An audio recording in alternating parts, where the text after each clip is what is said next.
ನಿರಂತರ ಸುದ್ದಿ. Soujanya rape and murder ಕೇಸಲ್ಲಿ 2 ಕ್ಯಾರೆಕ್ಟರ್ಗಳು ಬರ್ತದೆ. 1ನೇ ಕ್ಯಾರೆಕ್ಟರ್ ಆರೋಪಿ ಸಂತೋಷ್ ರಾವ್, ನಿವೃತ್ತ ಶಿಕ್ಷಕ ಸುಧಾಕರ್ ರಾವ್ ಎಂಬವರ ಮಗ, ಕಾರ್ಕಳದ ಕುಕ್ಕುಂದೂರು ನಿವಾಸಿ. ಈ ಕ್ಯಾರೆಕ್ಟರ್ ಒಂದು ಕಡೆಯಾದರೆ, ಮತ್ತೊಂದು ಕ್ಯಾರೆಕ್ಟರ್ ಇಲ್ಲಿ ಪ್ರತ್ಯಕ್ಷವಾಗುವುದು ಪ್ರಕರಣ ಬೆಳಕಿಗೆ ಬಂದು ಆರೋಪಿಯ ಬಂಧನವಾಗಿ ಸ್ಥಳೀಯ ಪೊಲೀಸರು COD ತನಿಖೆ ನಡೆಸಿ ಆರೋಪ ಪಟ್ಟಿ ಸಲ್ಲಿಸಿದ ಬಳಿಕ, ಅಂದರೆ ಸುಮಾರು 1 ವರ್ಷದ ನಂತರ. ಈ ಕ್ಯಾರೆಕ್ಟರ್ ಯಾರು ಅಂತ ಹೇಳಿದರೆ ಮಹೇಶ್ ಶೆಟ್ಟಿ ತಿಮರೋಡಿ ಅವರು. ಇವರು ರಾಷ್ಟ್ರೀಯ ಹಿಂದೂ ಜಾಗರಣಾ ವೇದಿಕೆಯ ಸ್ಥಾಪಕ ಅಧ್ಯಕ್ಷರು. ಈ ಮಹೇಶ್ ಶೆಟ್ಟಿ ತಿಮರೋಡಿಯವರು ಉಜಿರೆ ಸಮೀಪದ ತಿಮರೋಡಿಯವರು. ಹಿಂದೂ ಜಾಗರಣೆ ವೇದಿಕೆಯ ಪ್ರಮುಖರಾಗಿದ್ದವರು. 2008ರಲ್ಲಿ ಬೆಳ್ತಂಗಡಿ ವಿಧಾನಸಭಾ ಕ್ಷೇತ್ರದಿಂದ ಪಕ್ಷೇತರ ಅಭ್ಯರ್ಥಿಯಾಗಿ ಸ್ಪರ್ಧಿಸಿದ್ದವರು. ಪರಿಣಾಮವಾಗಿ ಹಿಂದೂ ಜಾಗರಣಾ ವೇದಿಕೆಯಿಂದ ಜವಾಬ್ದಾರಿ ಮುಕ್ತರಾದವರು. ಆ ಸಂದರ್ಭದಲ್ಲಿ ಅವರು ರಾಷ್ಟ್ರೀಯ ಹಿಂದೂ ಜಾಗರಣಾ ವೇದಿಕೆಯನ್ನು ಸ್ಥಾಪಿಸಿ ತನ್ನೊಂದಿಗೆ ಹಿಂದೂ ಜಾಗರಣಾ ವೇದಿಕೆಯಲ್ಲಿದ್ದ ಯುವಕರನ್ನೇ ಸೇರಿಸಿಕೊಂಡು ಒಂದು ಸಂಘಟನೆಯನ್ನು ಕಟ್ಟಿದವರು. ಇವರು ಈ ಪ್ರಕರಣಕ್ಕೆ ಎಂಟ್ರಿ ಆಗುವುದು ಸುಮಾರು 1 ವರ್ಷದ ನಂತರ. ಅದಕ್ಕೂ ಕಾರಣ ಇದೆ. ಎಂಸಿಸಿ ಬ್ಯಾಂಕ್ ಲಿಮಿಟೆಡ್ ಬೆಳ್ಮಣ್ಣಲ್ಲಿ ಎಂಸಿಸಿ ಬ್ಯಾಂಕಿನ 19ನೇ ಶಾಖೆಯನ್ನ ಆರಂಭಿಸುವ ಸುಸಂದರ್ಭದ ಪ್ರಯುಕ್ತ ಆಯ್ದ ನಿರಕ್ಕು ಠೇವಣಿಗಳ ಮೇಲೆ ಶೇಕಡ 8.5% ಆಕರ್ಷಕ ಬಡ್ಡಿ ಹಾಗೂ ₹1,200ರಿಂದ ಆರಂಭವಾಗುವ ಅತಿ ಕಡಿಮೆ ಬಾಡಿಗೆಯಲ್ಲಿ ಭದ್ರತಾ ಲಾಕರ್ಗಳು. 113 ವರ್ಷಗಳಿಂದ ನಿಮ್ಮ ಸೇವೆಯಲ್ಲಿ. ಹಿಂದೆ ನಿಮ್ಮ ಹತ್ತಿರದ ಎಂಸಿಸಿ ಬ್ಯಾಂಕ್ ಶಾಖೆಯನ್ನು ಸಂಪರ್ಕಿಸಿರಿ. ದೂರವಾಣಿ ಸಂಖ್ಯೆ 7090701105. Toll free number 1800123296. ಷರತ್ತುಗಳು ಅನ್ವಯ. ಸೌಜನ್ಯ ಹತ್ಯೆಯಾದ ನಂತರ ಸ್ಥಳೀಯರು ಸೇರಿಕೊಂಡು ಒಂದು ಪ್ರತಿಭಟನೆ ಮಾಡಿದ್ದರು. ಈ ಪ್ರಕರಣದ ಸಮಗ್ರ ತನಿಖೆ ಆಗಬೇಕು ಎಂದು. ಆ ಪ್ರತಿಭಟನೆಗೆ ಸಾಥ್ ನೀಡಿದ್ದು ಕೇಮಾರು ಸ್ವಾಮೀಜಿಗಳು. ಕೇಮಾರು ಸ್ವಾಮೀಜಿಗಳು ಸೌಜನ್ಯ ಮನೆಗೆ ಭೇಟಿ ನೀಡುವಂತಹ ಸಂದರ್ಭದಲ್ಲಿ ಅವರು ತಮ್ಮ ಸಂಪರ್ಕದಲ್ಲಿರುವಂಥ ಮಹೇಶ್ ಶೆಟ್ಟಿ ತಿಮರೋಡಿಯವರಿಗೆ ದೂರವಾಣಿ ಕರೆ ಮಾಡಿ ವಿಷಯ ತಿಳಿಸಿದ್ದರು. ನಾನು ಸೌಜನ್ಯ ಮನೆಗೆ ಹೋಗ್ತಾ ಇದ್ದೇನೆ, ನೀವು ಬರಬೇಕು ಅಂತೇಳಿ. ಸ್ವಾಮೀಜಿಯವರು ಕರೆದರು ಎನ್ನುವ ಕಾರಣಕ್ಕಾಗಿ ಮಹೇಶ್ ಶೆಟ್ಟಿ ತಿಮರೋಡಿಯವರು ಸೌಜನ್ಯ ಮನೆಗೆ ಹೋಗಿದ್ದರು. ಅವರು ಸೌಜನ್ಯ ಮನೆಯವರಿಗೆ ಸಾಂತ್ವನ ಹೇಳಿದ್ದರು ಮತ್ತು ಈ ವಿಚಾರದಲ್ಲಿ ನಡೆಯುವಂಥ ಯಾವುದೇ ಪ್ರತಿಭಟನೆಗಳಿಗೆ ತನ್ನ ಬೆಂಬಲ ಇದೆ ಎನ್ನುವುದನ್ನು ಕೇಮಾರು ಸ್ವಾಮೀಜಿಗಳು ಘೋಷಣೆ ಮಾಡಿದ್ದರು. ತದನಂತರದ ಬೆಳವಣಿಗೆಯಲ್ಲಿ ಮಹೇಶ್ ಶೆಟ್ಟಿ ತಿಮರೋಡಿಯವರು ಸೌಜನ್ಯ ಫ್ಯಾಮಿಲಿಯೊಂದಿಗೆ ನಿಕಟ ಸಂಪರ್ಕವನ್ನು ನಡೆಸಿದರು. ಈ ಪ್ರಕರಣದಲ್ಲಿ ಶ್ರೀ ಕ್ಷೇತ್ರ ಧರ್ಮಸ್ಥಳದವರನ್ನು ಎಳೆದು ತಂದರೆ ಏನಾದರೂ ಸಹಾಯ ಆಗಬಹುದು ಎನ್ನುವ ನಿಟ್ಟಿನಲ್ಲಿ ಹೋರಾಟಕ್ಕೆ ಕರೆ ನೀಡಿದರು. ಕೇಮಾರು ಸ್ವಾಮೀಜಿಗಳು ಬಂದರು. ಸ್ಥಳೀಯ ಕೆಲವರು ಸೇರಿಕೊಂಡರು. ರಾಷ್ಟ್ರೀಯ ಹಿಂದೂ ಜಾಗರಣೆ ವೇದಿಕೆಯ ಬ್ಯಾನರ್ನ ಹೆಸರು ಚೇಂಜ್ ಆಯಿತು, ಪ್ರಜಾಪ್ರಭುತ್ವ ವೇದಿಕೆ ಅಂತ ಆಯಿತು. ಅಂತಿಂತೂ ಹೋರಾಟಗಳು ಆರಂಭವಾದವು. ಆರೋಪಿ ಸಂತೋಷ್ ರಾವ್ ಜೈಲಲ್ಲಿದ್ದ. ಪೊಲೀಸರು ಆತನ ಕನ್ಫೆಷನ್ ಸ್ಟೇಟ್ಮೆಂಟ್ ಮಾಡಿದರು, ಅಂದರೆ ತಪ್ಪೊಪ್ಪಿಗೆ ಹೇಳಿಕೆಯನ್ನು ಮಾಡಿದರು. ಆ ಸಂದರ್ಭದಲ್ಲಿ ಆತನ ಹಿನ್ನೆಲೆಯನ್ನು ಕೆದಕಿದ್ದರು. ಆತ ಕಾರ್ಕಳ ಕುಕ್ಕುಂದೂರಿನವ, ನಿವೃತ್ತ ಶಿಕ್ಷಕ ಸುಧಾಕರ್ ರಾವ್ ಅವರ ಮಗ. ಅವರ ತಾಯಿ PWD ಇಲಾಖೆಯಲ್ಲಿ ಕೆಲಸ ಮಾಡ್ತಿದ್ದವರು ಮತ್ತು ರಿಟೈರ್ಡ್ ಆಗಿದ್ದವರು. ಸಹೋದರರಿಬ್ಬರು PWD ಕಾಂಟ್ರಾಕ್ಟರ್ ಆಗಿದ್ದಾರೆ. ಈತ ಮನೆಯವರೊಂದಿಗೆ ಸಂಪರ್ಕದಲ್ಲಿ ಇಲ್ಲ.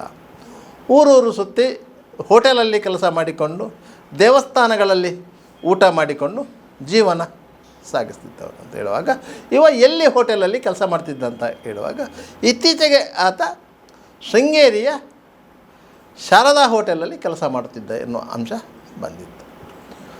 ಪೊಲೀಸರು ಶಾರದಾ ಹೋಟೆಲಿಗೆ ಹೋಗಿ ವಿಚಾರಣೆ ಮಾಡಿದಾಗ ಸಂತೋಷ್ ಅಂತೇಳಿ ನಮ್ಮಲ್ಲಿ ಕೆಲಸಕ್ಕೆ ಇರಲಿಲ್ಲ. ಆತ ಇಲ್ಲಿ ರವಿ ಎನ್ನುವ ಹೆಸರಿನಲ್ಲಿ ಇದ್ದ. ಆದರೆ ಇದ್ದದ್ದು ಆತನೇ. ಟಿ ವಿಯಲ್ಲಿ ಈ ಪ್ರಕರಣದ ಸಂಬಂಧ ವರದಿ ಬಂದ ಸಂದರ್ಭದಲ್ಲಿ ಸಂತೋಷನ ಭಾವಚಿತ್ರವನ್ನು ನೋಡಿ ನಮ್ಮ ಹೋಟೆಲ್ನಲ್ಲಿ ಕೆಲಸ ಮಾಡುತ್ತಿದ್ದವನೇ ಈತ ಎನ್ನುವುದನ್ನು ನಾವು ಗುರ್ತ ಹಿಡಿದಿದ್ದೇವೆ ಅಂತ ಹೇಳಿ ಶೃಂಗೇರಿಯ ಶಾರದಾ ಹೋಟೆಲ್ನ ಮಾಲೀಕರು ಸ್ಪಷ್ಟಪಡಿಸಿದ್ದರು. ಮತ್ತು ಅಕ್ಟೋಬರ್ 7ನೇ ತಾರೀಕು ಆತ ಶೃಂಗೇರಿಯಿಂದ ಹೊರಟಿದ್ದ. ಅದಕ್ಕಿಂತ ಮೊದಲು ಆತ ಇಲ್ಲೇ ಇದ್ದ, ಮಠದಲ್ಲಿ ಹೋಗಿ ಊಟ ಮಾಡ್ತಿದ್ದ, ಹೋಟೆಲ್ನ ಕಾರ್ಮಿಕರ ಕೊಠಡಿಯಲ್ಲಿ ಮಲಗುತ್ತಿದ್ದ. ಸುಮಾರು 15 ದಿನಗಳ ಹಿಂದೆ ಆತನಿಗೆ ಉನ್ಮಾದ ಬಂದಿತ್ತು, ವಿಚಿತ್ರವಾಗಿ ವರ್ತಿಸುತ್ತಿದ್ದ. ಆದ್ದರಿಂದ ನಮಗೆ ಆತನ ಬಗ್ಗೆ ಭಯ ಉಂಟಾಯಿತು. ಸ್ವಲ್ಪ ಸಮಯದ ನಂತರ ಆತ ಸಹಜ ಸ್ಥಿತಿಗೆ ಬಂದ. ಈತನಿಗೆ ಯಾವುದೋ ಒಂದು ಅಪಸ್ಮಾರ ಕಾಯಿಲೆ ಇರಬಹುದು ಎಂದು ನಾವು ಭಾವಿಸಿದ್ದೆವು. ಅದರಿಂದಾಗಿ ಆತನನ್ನು ತಿಂಗಳ ಕೊನೆಗೆ ಸಂಬಳ ಕೊಟ್ಟು ಕಳಿಸಿದ್ದೆವು. ಆದ್ದರಿಂದ ಆತ ಅಕ್ಟೋಬರ್ ಮೊದಲ ದಿನದಂದೇ ನಮ್ಮ ಹೋಟೆಲ್ನಿಂದ ಹೋಗಿದ್ದ. ಮತ್ತೆ ಆತನ ಸಂಪರ್ಕ ಇರಲಿಲ್ಲ. ಆತ ಸಾಧಾರಣ 7 ದಿನಗಳ ಕಾಲ ಬೇರೆ ಬೇರೆ ಕಡೆಗಳಲ್ಲಿ ತಿರುಗಿದ್ದಾನೆ. ಕೊನೆಗೆ ಧರ್ಮಸ್ಥಳಕ್ಕೆ ಬಸ್ಸಿನಲ್ಲಿ ಬಂದಿದ್ದಾನೆ. ಅಲ್ಲಿಂದ ನೇರ ಸ್ನಾನಘಟ್ಟಕ್ಕೆ ಬಂದಿದ್ದಾನೆ. ಸ್ನಾನಘಟ್ಟಕ್ಕೆ ಬಂದು ಅಲ್ಲಿ ಕಾಡ ಮಧ್ಯದ ಒಂದು ಜಾಗದಲ್ಲಿ ಗೋಣಿ ಹಾಕ್ಕೊಂಡು ವಾಸ್ತವ್ಯ ಹೂಡಿದ್ದಾನೆ. ಸ್ನಾನಘಟ್ಟದ ಬಳಿ ಇದ್ದಂಥ ವಿಠಲಗೌಡರ ಹೋಟೆಲಿನಿಂದಲೇ ಆತ ತಿಂಡಿ ಮಾಡ್ತಾಯಿದ್ದ. 2 ಪ್ಲೇಟ್ ತಿಂಡಿ ತಿಂತಾಯಿದ್ದ. ಅಲ್ಲಿಂದಲೇ ಊಟ ಪಾರ್ಸೆಲ್ ತೊಗೊಂಡು ಹೋಗ್ತಾ ಇದ್ದ. ಅದನ್ನು ದುಡ್ಡಿತ್ತು ಸರ್, 3,700 ಚಿಲ್ಲರದು ಅವನಿಗೆ ಸಂಬಳ ಸಿಕ್ಕಿತ್ತು.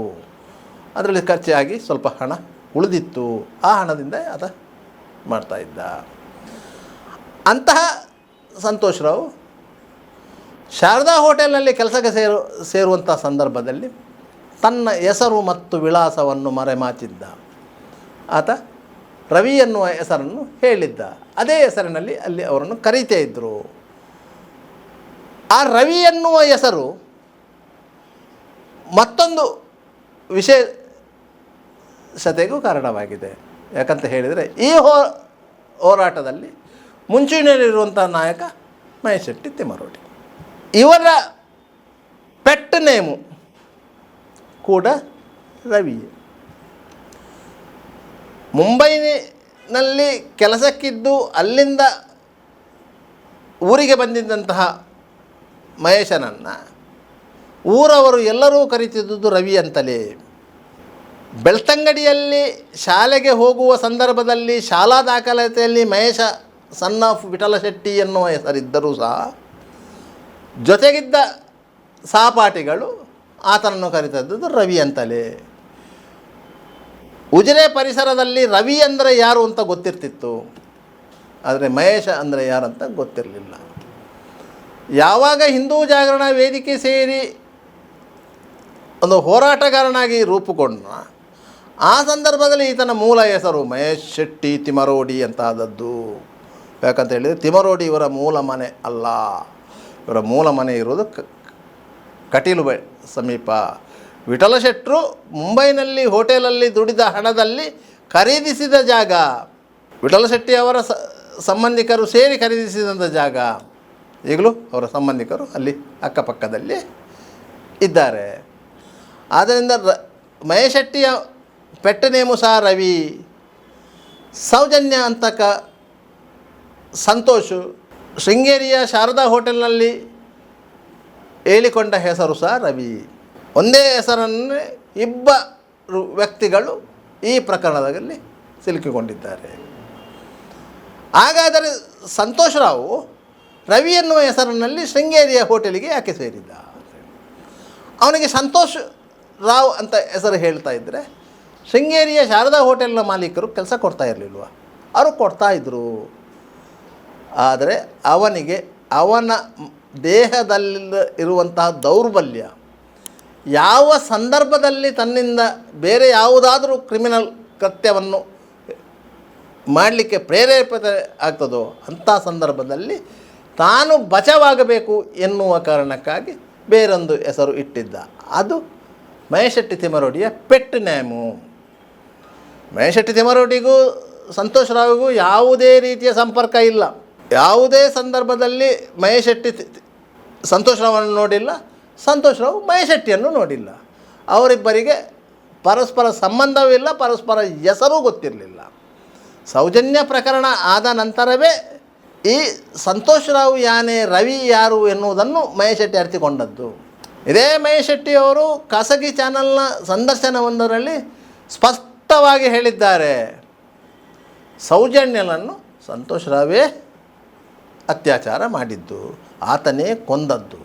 ಆದರೆ ಸಂತೋಷ್ ರಾವ್ ಬೇರೆ ಬೇರೆ ಸಂದರ್ಭಗಳಲ್ಲಿ ತನ್ನೊಂದಿಗೆ ಇತರ ಮೂವರು ಇದ್ದರು ಎಂಬುದನ್ನು ಹೇಳಿದ್ದಾರೆ ಅಂತೇಳಿ. ಯಾಕಂತೇಳಿ ಇತರ ಮೂವರು ಇದ್ದಾರೆ ಅಂತ ಹೇಳಿದ್ದು ಅನ್ನು ಮಹೇಶ್ ಶೆಟ್ಟಿ ತಿಮ್ಮರೋಡಿಯವರು ಯಾಕೆ ಹೇಳ್ತಾರೆ ಅಂತೇಳಿ, ಅವರ ಮನಸ್ಸಿನಲ್ಲಿ ಇತ್ತು ಈ ಪ್ರಕರಣವನ್ನು ಧರ್ಮಸ್ಥಳದ ಕಡೆಯವರ ತಲೆಗೆ ಕಟ್ಟಬೇಕು ಎನ್ನುವುದು.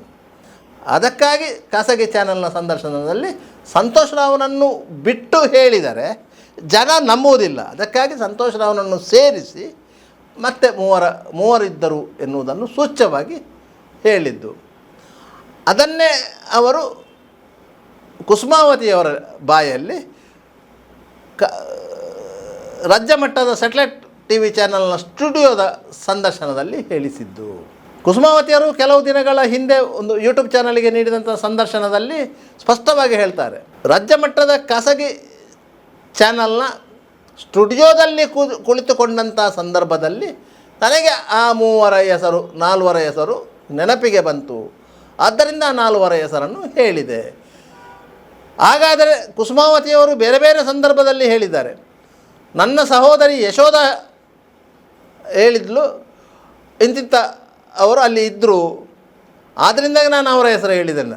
ಆದರೆ ಕುಸುಮಾವತಿಯವರೇ ಹೇಳುವ ಪ್ರಕಾರ ಅವರಿಗೆ ಖಾಸಗಿ ಚಾನೆಲ್ನ ಸ್ಟುಡಿಯೋದಲ್ಲಿ ದೇವರೇ ಪ್ರೇರೇಪಣೆ ಕೊಟ್ಟದ್ದು ಆ 4 ಮಂದಿಯ ಹೆಸರನ್ನು ಹೇಳಲಿಕ್ಕೆ. ಆ 4 ಮಂದಿಯ ಹೆಸರಲ್ಲಿ ಒಂದು ಹೆಸರು ಪಲ್ಟಿ ಹೊಡೆಯಿತು. ಯಾಕಂತ ಹೇಳಿದರೆ ಒಬ್ಬರು ಆ ಸಂದರ್ಭದಲ್ಲಿ ಈ ದೇಶದಲ್ಲೇ ಇರಲಿಲ್ಲ, ಅವರು ನ್ಯೂಯಾರ್ಕ್ನಲ್ಲಿ ವ್ಯಾಸಂಗ ಮಾಡ್ತಾಯಿದ್ರು. ಆ 3 ಅಲ್ಲಿದ್ದರು. ಆದ್ದರಿಂದ ಆ 3 ಹೆಸರುಗಳಿಗೆ ಅಲ್ಲಿ ಬಲ ಬಂತು. ಆ 3 ಪೊಲೀಸರ ತನಿಖೆಗೆ ಒಳಪಟ್ಟರು. COD ಅವರು ತನಿಖೆ ಮಾಡಿದರು, CBIನವರೂ ತನಿಖೆ ಮಾಡಿದರು. ಅವರು ಆ ಪ್ರಕರಣದಲ್ಲಿ ಒಳಗೊಳ್ಳಿಲ್ಲ ಅಂತ ಹೇಳಿ ತನಿಖಾ ಸಂಸ್ಥೆಗಳು ಸ್ಪಷ್ಟಪಡಿಸಿದವು. ಅವರನ್ನು ಹೇಳಿಕೆ ದಾಖಲಿಸಿಕೊಂಡು ಬಿಡಲಾಯಿತು. ಯಾವುದೇ ತನಿಖಾ ಸಂಸ್ಥೆಗಳು ಯಾವುದೇ ಪ್ರಕರಣದಲ್ಲಿ ಆರೋಪಿಯ ಮೇಲೆ ಬಲವಾದ ಸಾಕ್ಷ್ಯಗಳು ಸಿಗದೆ ಆತನನ್ನು ಫಿಕ್ಸ್ ಮಾಡಲಿಕ್ಕೆ ಹೋಗುವುದಿಲ್ಲ. ಇಲ್ಲಿ ಸಂತೋಷ್ ರಾವ್ನನ್ನು ತನಿಖಾ ಸಂಸ್ಥೆಗಳು ಹೇಗೆ ಫಿಕ್ಸ್ ಮಾಡಿದ್ದು ಅಂತ ಹೇಳಿದರೆ, ಸಂತೋಷ್ ರಾವ್ ಆ ಸ್ಥಳದಲ್ಲಿ ಇದ್ದ ಎನ್ನುವುದಕ್ಕೆ ಅವರಲ್ಲಿ ಸಾಕ್ಷ್ಯಗಳಿತ್ತು. ಇವತ್ತು ಕೆಲವರು ಹೇಳ್ತಾ ಇದ್ದಾರೆ, ಸಂತೋಷ್ ರಾವ್ ಆ ಸ್ಥಳದಲ್ಲಿ ಇದ್ದ ಎನ್ನುವುದಕ್ಕೆ ಸಾಕ್ಷ್ಯವನ್ನು ಕೊಟ್ಟರೆ ಸೌಜನ್ಯ ಪರ ಹೋರಾಟವನ್ನು ಕೈ ಬಿಡುತ್ತೇವೆ ಅಂತ ಹೇಳಿ. ಸಂತೋಷ್ ರಾವ್ ಮತ್ತು ಸೌಜನ್ಯ ಕೇವಲ 2 ಫೀಟ್ ದೂರದಲ್ಲಿ ನಿಂತುಕೊಂಡು ಮಣ್ಣಸಂಕದ ರಸ್ತೆ ಬದಿಯಲ್ಲಿ ಮಾತನಾಡುತ್ತಿದ್ದನ್ನು ನೋಡಿದವರು ಇದ್ದರು. ಅವರು ಹರೀಶ್ ಮಡಿವಾಳ. ಪೊಲೀಸರು ಮಾಡಿದಂಥ ಹೇಳಿಕೆಯಲ್ಲೂ ಸಹ ಹರೀಶ್ ಮಡಿವಾಳ ಅದನ್ನು ಸ್ಪಷ್ಟಪಡಿಸಿದರು. ಅವರು ಧರ್ಮಸ್ಥಳದ ಅನ್ನಛತ್ರದಲ್ಲಿ ಉದ್ಯೋಗಿಯಾಗಿದ್ದರು. ಅವರು ಆ ದಿನ ಸಂಜೆ ಬೈಕಿನಲ್ಲಿ ತನ್ನ ಮಗುವಿಗೆ ಹುಷಾರಿಲ್ಲ ಎನ್ನುವ ಕಾರಣಕ್ಕಾಗಿ ಮನೆ ಕಡೆಗೆ ಹೋಗ್ತಾರೆ. ಯಾಕಂದರೆ ಬೆಳಾಲಲ್ಲಿ ಅವರ ಮನೆ ಇರೋದು, ಉಜಿರೆಯಿಂದ ಒಳಗೆ ಹೋಗಬೇಕು. ಈಗ ಹೋಗ್ತಾ ಇರುವಾಗ ಸಂತೋಷ್ ರಾವ್ ಮತ್ತು ಸೌಜನ್ಯ ನಿಂತುಕೊಂಡದನ್ನು ನೋಡಿದ್ದಾರೆ. ಅಲ್ಲಿ ಸೌಜನ್ಯ ಅಂತ ಮಾತನಾಡಿದ್ದಾರೆ. ಆಗ ಸೌಜನ್ಯ ಅವರಿಗೆ ಹೇಳಿದ್ದಾಳೆ, ಅವರು ಅಡ್ರೆಸ್ ಕೇಳಿದರು, ಹಾಗೆ ಹೇಳ್ತಾ ಇದ್ದೇನೆ ಅಂತ ಹೇಳಿ. ಮತ್ತೆ ಅವರು ಹೋಗಿರುವುದು. ಅದರ ಬೆನ್ನಿಗೆ ಗೋಪಾಲ ಅಂತ ಹೇಳಿ ಒಬ್ಬರು ಅದೇ ದಾರಿಯಲ್ಲಿ ಬಂದಿದ್ದಾರೆ. ಅವರಿಬ್ಬರನ್ನು ನೋಡಿದ್ದಾರೆ. ಗೋಪಾಲರ ಸ್ಟೇಟ್ಮೆಂಟು ಸಹ ಕೇಸ್ ಫೈಲಲ್ಲಿದೆ. ಗೋಪಾಲ ಈಗ ಬೆಳ್ತಂಗಡಿ ಸಮೀಪದ ಒಂದು ಕೋಳಿ ಅಂಗಡಿಯಲ್ಲಿ ಕೆಲಸ ಮಾಡ್ತಾ ಇದ್ದಾರೆ. ಅವರು ಈ ಪ್ರಕರಣದಲ್ಲಿ ಸಾಕ್ಷಿಯಾಗಬೇಕಿತ್ತು. ಹರೀಶ್ ಮಡಿವಾಳ ಸಹ ಈ ಪ್ರಕರಣದಲ್ಲಿ ಸಾಕ್ಷಿ. ಆದರೆ ಹರೀಶ್ ಮಡಿವಾಳ ಈ ಪ್ರಕರಣ ವಿಚಾರಣೆ ಬರುವ ಸಂದರ್ಭದಲ್ಲಿ ಅವರ ಬೈಕ್ ರಸ್ತೆ ಅಂಚಿಗೆ ಬಡಿದು ಅವರು ನೆಲಕ್ಕೆ ಬಿದ್ದು ಅವರಿಗೆ ಗಂಭೀರವಾಗಿ ಗಾಯಗಳಾಗಿತ್ತು. ಅವರು ಸುಮಾರು 4 ತಿಂಗಳ ಕಾಲ ಮಂಗಳೂರಿನ ಹೊರವಲಯದ ಪಡೀಲ್ ಬಳಿಯ ಫಸ್ಟ್ ನ್ಯೂರೋದಲ್ಲಿ ಟ್ರೀಟ್ಮೆಂಟ್ ತಗೊಂಡಿದ್ದರು. ಅವರು ಕೋಮಾ ಸ್ಟೇಜಿಗೆ ಹೋದವರು ವಾಪಸ್ ಬರಲಿಲ್ಲ. ಅಲ್ಲಿಂದ ಡಿಸ್ಚಾರ್ಜ್ ಮಾಡಿ ಅವರನ್ನು ಬೆಳ್ತಂಗಡಿಯ SDM ಆಸ್ಪತ್ರೆಗೆ ದಾಖಲಿಸಲಾಗಿತ್ತು. ತದನಂತರ ಅವರು ಮೃತಪಟ್ಟರು. ಅವರು ನ್ಯಾಯಾಲಯದಲ್ಲಿ ಸಾಕ್ಷ್ಯ ಹೇಳಲಿಕ್ಕೆ ಬರಲಿಲ್ಲ. ಆದರೆ ಗೋಪಾಲ ಅವರನ್ನು ಸಾಕ್ಷ್ಯ ಮಾಡಬಹುದಿತ್ತು. ಗೋಪಾಲ ಅವರು ಸಹ ಸೌಜನ್ಯ ಮತ್ತು ಸಂತೋಷರವನ್ನು ಆ ಮಣ್ಣ ಸಂಕದ ಜಾಗದಲ್ಲಿ ನೋಡಿದವರು. ಗೋಪಾಲನನ್ನು ಪ್ರಾಸಿಕ್ಯೂಷನ್ ಸಾಕ್ಷಿಯನ್ನೇ ಹಾಗೆ ಕರೀಲೇ ಇಲ್ಲ. ಅವರನ್ನು ಸಾಕ್ಷಿಯನ್ನು ಡ್ರಾಪ್ ಮಾಡಿತ್ತು. ಪ್ರಾಸಿಕ್ಯೂಷನ್ಗೆ ಆ ಒಂದು ಅಧಿಕಾರ ಇದೆ. ಯಾಕಂತ ಹೇಳಿದರೆ ಸಾಕ್ಷಿ ವಿಚಾರಣೆಯ ಸಂದರ್ಭದಲ್ಲಿ ಯಾವ ಸಾಕ್ಷಿ ಅಗತ್ಯ ಇದೆ, ಯಾವ ಸಾಕ್ಷಿ ಅಗತ್ಯ ಇಲ್ಲ ಅಂತ ತೀರ್ಮಾನ ಮಾಡುವುದು ಪ್ರಾಸಿಕ್ಯೂಷನ್ನ ವಕೀಲರು. ಅದರಿಂದಾಗಿ ಗೋಪಾಲನ ಸಾಕ್ಷಿ ಅಗತ್ಯ ಇಲ್ಲ ಅಂತೇಳಿ ಗೋಪಾಲನನ್ನು ತರೆಯಲಿಲ್ಲ. ಆ ಸಂದರ್ಭದಲ್ಲಿ ಗೋಪಾಲ ಮಹೇಶ್ ಶೆಟ್ಟಿ ತಿಮರೋಡಿಯವರ ಕಡೆಯಲ್ಲೇ ಇದ್ದವನು. ತದನಂತರ ಗೋಪಾಲ ಎಲ್ಲಿ ಹೋಗಿದ್ದಾನೆ ಅಂತ ಗೊತ್ತಿಲ್ಲ. ಪ್ರಸ್ತುತ ಗೋಪಾಲ ಬೆಳ್ತಂಗಡಿ ಸಮೀಪ ಒಂದು ಕೋಳಿ ಅಂಗಡಿಯಲ್ಲಿ ಕೆಲಸ ಮಾಡ್ತಿದ್ದಾರೆ ಎನ್ನುವಂಥ ಮಾಹಿತಿಗಳಿವೆ, ಸ್ಪಷ್ಟವಾಗಿ ಇಲ್ಲ. ಆದ್ದರಿಂದ ಈ ಪ್ರಕರಣದಲ್ಲಿ ಸಂತೋಷ್ ರಾವ್ ನೇರ ಭಾಗಿಯಾಗಿದ್ದಾನೆ ಮತ್ತು ಅಲ್ಲಿ ಇದ್ದ ಎನ್ನುವುದಕ್ಕೆ ಸಾಕ್ಷ್ಯಗಳಿತ್ತು. ಆದರೆ ನ್ಯಾಯಾಲಯದಲ್ಲಿ ಈ ಎರಡೂ ಸಾಕ್ಷಿಗಳನ್ನು ಹಾಜರುಪಡಿಸಲಿಕ್ಕೆ ಸಾಧ್ಯ ಆಗಲಿಲ್ಲ. ಒಂದು ಸಾಕ್ಷಿ ಮೃತಪಟ್ಟಿದ್ದರೆ ಮತ್ತೊಬ್ಬ ಸಾಕ್ಷಿಯನ್ನು ನ್ಯಾಯಾಲಯಕ್ಕೆ ಕರೀಲೇ ಇಲ್ಲ. ಆದ್ದರಿಂದ ಆರೋಪಿಯು ಆ ಸ್ಥಳದಲ್ಲಿ ಇದ್ದ ಎನ್ನುವುದಕ್ಕೆ ನ್ಯಾಯಾಲಯದ ದಾಖಲೆಗಳಲ್ಲಿ ಸಾಕ್ಷ್ಯಗಳು ಸಿಗ್ತಾ ಇಲ್ಲ. ಇದೇ ವಿಚಾರವನ್ನು ಮುಂದಿಟ್ಟುಕೊಂಡು ಸೌಜನ್ಯ ಪರ ಹೋರಾಟಗಾರರು ಹೇಳ್ತಾರೆ, ಸಂತೋಷ್ ರಾವ್ ಮಣ್ಣಸಂಕದ ಬಳಿ ಇದ್ದ ಎನ್ನುವುದಕ್ಕೆ ಸಾಕ್ಷ್ಯಗಳನ್ನು ಹುಡುಕಿ, ಸಾಕ್ಷಿಗಳನ್ನು ತನ್ನಿ ಅಂತೇಳಿ. ಸಂತೋಷ್ ರಾವ್ ಅಲ್ಲಿ ಇದ್ದ ಎನ್ನುವುದಕ್ಕೆ ವಿಠಲಗೌಡನೇ ಸಾಕ್ಷಿ. ಯಾಕಂತ ಹೇಳಿದರೆ ಸಂತೋಷ್ ರಾವ್ ತಿಂಡಿ ಮಾಡ್ತಾ ಇದ್ದದ್ದು ಅದೇ ವಿಠಲಗೌಡನ ಹೋಟೆಲ್ನಲ್ಲಿ. ತಿಂಡಿ ಪಾರ್ಸಲ್ ತೊಗೊಂಡು ಹೋಗ್ತಿದ್ದೆ ವಿಠಲಗೌಡನ ಹೋಟೆಲ್ನಿಂದಲೇ. ವಿಠಲಗೌಡನೇ ಸಾಕ್ಷಿ. ಆದರೆ ವಿಠಲಗೌಡ ಸಾಕ್ಷಿ ಹೇಳ್ತಾನ ಸಂತೋಷ್ ರಾವ್ ನನ್ನ ಹೋಟೆಲಲ್ಲಿ ತಿಂಡಿ ಮಾಡ್ತಾ ಇದ್ದ ಅಂತೇಳಿ. ಇಲ್ಲ, ಅದು ಸೌಜನ್ಯ ಪರ ಹೋರಾಟಗಾರರಿಗೆ ಗೊತ್ತಿದೆ. ಈಗ ಸೌಜನ್ಯ ಪರ ಹೋರಾಟಗಾರರು ವಿಠಲಗೌಡನ್ನೇ ಇಟ್ಟುಕೊಂಡು ತನಿಖೆಗೆ ಒಳಪಡಿಸಿದರೆ ಆತ ಸ್ಪಷ್ಟವಾಗಿ ಹೇಳ್ತಾನೆ ವಿಠಲ ಯಾಕಂತ ಹೇಳಿದರೆ ಆತ ನನ್ನ ಹೋಟೆಲಲ್ಲಿ 3 ದಿನಗಳ ಕಾಲ ತಿಂಡಿ ಮಾಡಿದ್ದಾನೆ ಅಂತ. ಅಷ್ಟೇ ಸಾಕಾಗ್ತದೆ ಸಂತೋಷ್ ರಾವ್ ಈ ಪ್ರಕರಣದಲ್ಲಿ ಆರೋಪಿ ಅಂತ ಹೇಳಲಿಕ್ಕೆ. ಆತನೇ ಈ ಕೃತ್ಯ ನಡೆಸಿದ್ದಾನೆ ಎನ್ನುವುದನ್ನು ಸಾಬೀತುಪಡಿಸಲಿಕ್ಕೆ. ಯಾರೋರೋ ವಿಚಾರಣೆಯ ಸಂದರ್ಭದಲ್ಲಿ ವಿವಿಧ ಕಾರಣಗಳಿಂದ ಮೃತಪಟ್ಟರು ಅಂತ ಹೇಳಿ ಅವರೆಲ್ಲರನ್ನೂ ಧರ್ಮಸ್ಥಳ ಕಡೆಯವರು ಕೊಂದರು ಅಂತ ಹೇಳುವವರು ಪ್ರಾಸಿಕ್ಯೂಷನಿಗೆ ಪೂರಕವಾಗಿರುವಂಥ ಸಾಕ್ಷಿಗಳನ್ನು ಕೊಂದದ್ದು ಯಾರು? ಸಂತೋಷ್ ರಾವ್ ಕೊಲ್ಲಬೇಕು. ಸಂತೋಷ್ ರಾವ್ಗೆ ಆ ತಾಕತ್ತು ಇಲ್ಲ. ಆದರೆ ಸಂತೋಷ್ ರಾವ್ಗೆ ಒಟ್ಟಿಗೆ ನಿಂತವರಿಗೆ ಆ ತಾಕತ್ತಿತ್ತಲ್ಲ. ಮಹೇಶ್ ಶೆಟ್ಟಿ ತಿಮರೋಡಿಯವರು ಹಲವಾರು ಕ್ರಿಮಿನಲ್ ಪ್ರಕರಣಗಳಲ್ಲಿ ಒಳಗೊಂಡವರು. ಅವರ ಮೇಲೆ ರೌಡಿ ಶೀಟ್ ಇತ್ತು.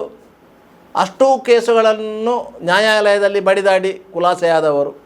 ಅವರಿಗೆ ಇನ್ನೊಬ್ಬನನ್ನು ಖುಲಾಸೆ ಮಾಡುವುದು ಹೇಗೆ ಅಂತ ಗೊತ್ತಿರಲಿಲ್ವ? ಗೊತ್ತಿತ್ತು. ಅದೇ ರೀತಿ ಅವರು ಸಂತೋಷ್ ರಾವ್ನನ್ನು ಖುಲಾಸೆ ಮಾಡಿಸಿದ್ದಾರೆ. ಸಾಕ್ಷಿಗಳನ್ನು ಟ್ಯಾಂಪರ್ ಮಾಡಿಸಿದ್ದಾರೆ. ಸೌಜನ್ಯ ಮನೆಯವರು ಸಂತೋಷ್ ರಾವ್ನ ಪರವಾಗಿ ಸಾಕ್ಷಿ ಹೇಳಿದರು. ಪರಿಣಾಮವಾಗಿ ಸಂತೋಷ್ ರಾವ್ ನಿರ್ದೋಷಿ ಅಂತೇಳಿ ಟ್ರಯಲ್ ಕೋರ್ಟಲ್ಲಿ ರಿಲೀಸ್ ಆದ. ಟ್ರಯಲ್ ಕೋರ್ಟಲ್ಲಿ ಏನು ಟ್ರಯಲ್ ನಡೀತೋ ಅದರ ಮೇಲೆ ಹೈಕೋರ್ಟಲ್ಲಿ ಅಪೀಲ್ ಆಗಿರೋದು. ಹೈಕೋರ್ಟು ವೈದ್ಯಕೀಯ ಸಾಕ್ಷ್ಯವನ್ನು ಗಂಭೀರವಾಗಿ ಪರಿಗಣಿಸಲಿಲ್ಲ.